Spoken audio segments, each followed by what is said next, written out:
Hi guys! So for today's vlog, back to reality na ako. So papasok na ako sa work. Ayan, inayos-ayos ko muna yung buhok ko. And then bababa na rin ako later para mag-breakfast. At ihanda ko yung mga pasalubong ko para sa mga co-workers ko. So ayan, parang ayaw ko pang bumaba kasi nga talagang naka-vacation mode pa talaga ako eh. Syempre, 2 weeks ka ba naman nasa Pilipinas? Ayan, parang kulang nga yung 2 weeks. So ayan, bumaba na ako guys at yan, chinek ko na rin yung mga nilaban kong mga puti. So, ayan. So, tuyo na sila guys. So, maya-maya liligpitin ko na rin yan para maitupi. So, ayan. And then, magbe-breakfast na tayo. So, ayan. Ito usually talaga yung iniinom nating kape. Kung napanood yung mga ibang vlogs ko, yan. Napakita ko na rin sa inyo yan guys. So, ayan. Ang ating curry. So, magkakape muna tayo. And then, magbe-breakfast. And then, maliligo. And then, ire-ready ko yung mga pasalubong. So, ganun lang yung routine natin tuwing may pasok ako. So, paulit-ulit lang. So, Monday through Friday yung pasok ko, guys. Ayan, ito naman yung nilalagay kong milk sa aking coffee. Ayan. So, in-experiment ko lang yan, guys. Usually naman may creamer, pero tinry ko rin yan. At ito naman yung natirang tart, blueberry tart. So, kakainin natin yan. So, yan lang muna ang ating breakfast for today's vlog. Kasi nga, hindi rin ako masyadong makain ng breakfast. Usually, malakas lang naman ako kumain sa lunch. And then, pag hindi ako nakapag-lunch, ayan, sa dinner time, dun ako bumabawi ng aking meal. Ayan, kain na tayo. So, paborito nyo rin ba tong guys? Yung blueberry tart. Ayan, yun na lang yung natira guys eh. Kaya kakainin natin yan para hindi masayang. So, ayan. Ganyan lang ako tuwing umaga. Ayan, chill-chill lang. Kasi 9:30 pa naman yung pasok ko. Ayan, 9:30 to 6:30 ang pasok ko every day. Ayan, minsan napapaaga pag meron mga training, may mga meeting, ayan, ta cellphone.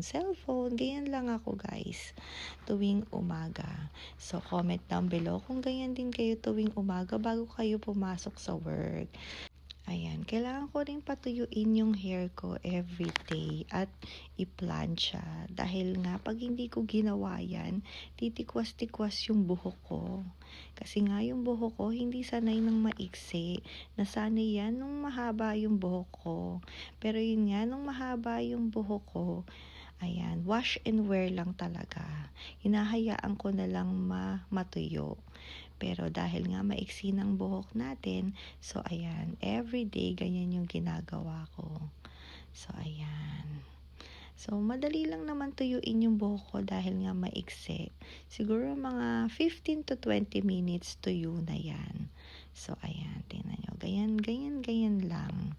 So comment down below kung ganyan din kayo mag-dry ng hair or sinusuklay lang ninyo and then hinahayaan nyo na lang matuyo. So, ayan.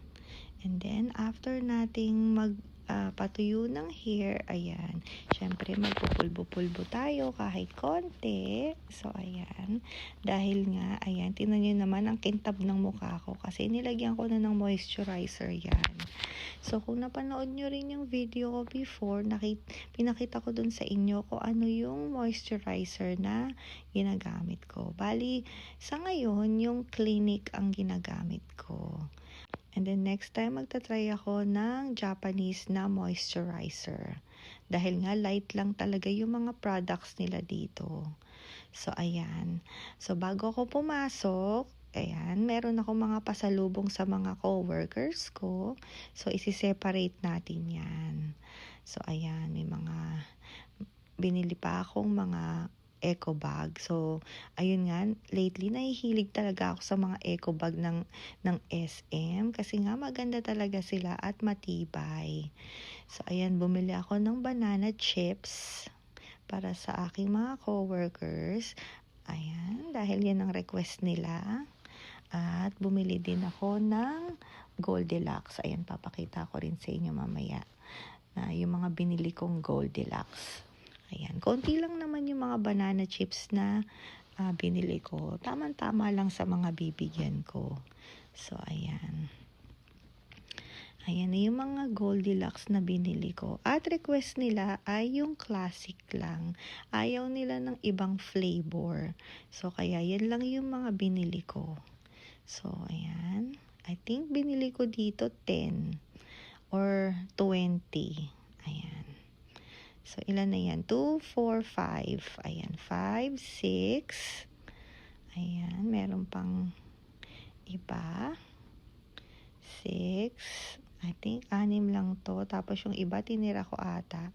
Hindi ko matandaan kung 10 o 20 yung binili ko. So, ayan. Nalagay na natin yan sa ating eco bag. Ayan. O, diba mukhang matibay yung eco bag ng SM.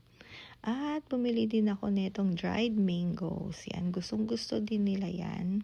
Ito ata yung 20 yung binili ko, guys. Dahil alam ko madami akong nabili nito dahil nga gustong-gusto namin at yun nga, magandang pasalubong din. Ayan. So, iniisip ko kung ilan yung dadalin ko at iiwan ko dito sa bahay. So, ayan. Bilang-bilang. Ayan, lalagay din natin dyan. O, diba maraming space ang ating eco bag. Yan. Kaya talagang pag umuwi ako ng Pilipinas, hindi pwedeng hindi ako bibili ng eco bag. So, ayan. Binibilang ko na, guys, at inaayos ko kung ilan at ayan, para hindi rin sabog-sabog dun sa eco bag. Ayan, binibilang ko nga. Kasi nga, baka may makalimutan ako. Ayan. So, yun nga, inaantok-antok pa ako niyan, guys. Kaya nga pa ulit-ulit kong binibilang at iniisip ko kung ilan sila na bibigyan ko. So, ayan.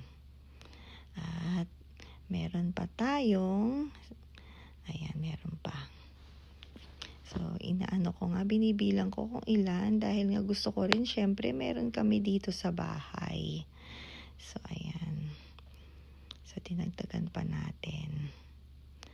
And then, isi-separate natin yung, bumili din kasi ako, guys, ng tuyo.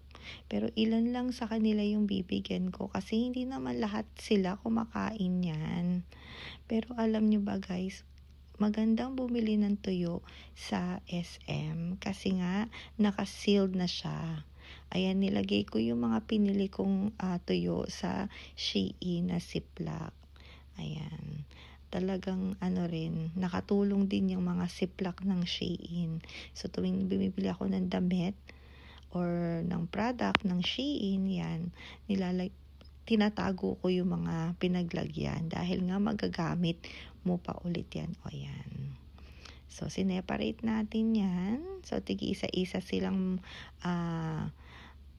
tuyo, Goldilocks, Polvoron, yung banana chips. Ayan. Actually, nakalimutan ko pa nga yung iba dyan na dalhin yung Eden cheese. Pero yung nasa bag na yan, merong Eden cheese yan. Ayan. So, kinabukasan ko na lang bibigay yung mga naiwanan kong Eden cheese. Ayan. So, si-separate na natin yan para alam natin kung sino yung may tuyo. Ayan. So, comment down below, guys, kung kumakain kayo ng tuyo. Mahal dito talaga yung tuyo. Kaya nga, pag umuwi ako sa Pilipinas, bumibili talaga ako ng madami. Tapos, nilalagay ko lang sa ref para hindi masira. So, marami tayong nabiling tuyo dyan dahil paborito din namin. Lalo na yung danggit. Ayan. So, konti lang yung binili kong danggit dahil nga si G-Style at si Jiro hindi naman kumakain ng danggit. Ako lang. So, konti lang yung binili ko. Pero yung tuyo talaga, guys, marami akong binili. Parang good for 1 year na yun. Basta nasa ref lang. Ayan. Yun lang naman usually yung binibili ko pag nasa Pilipinas.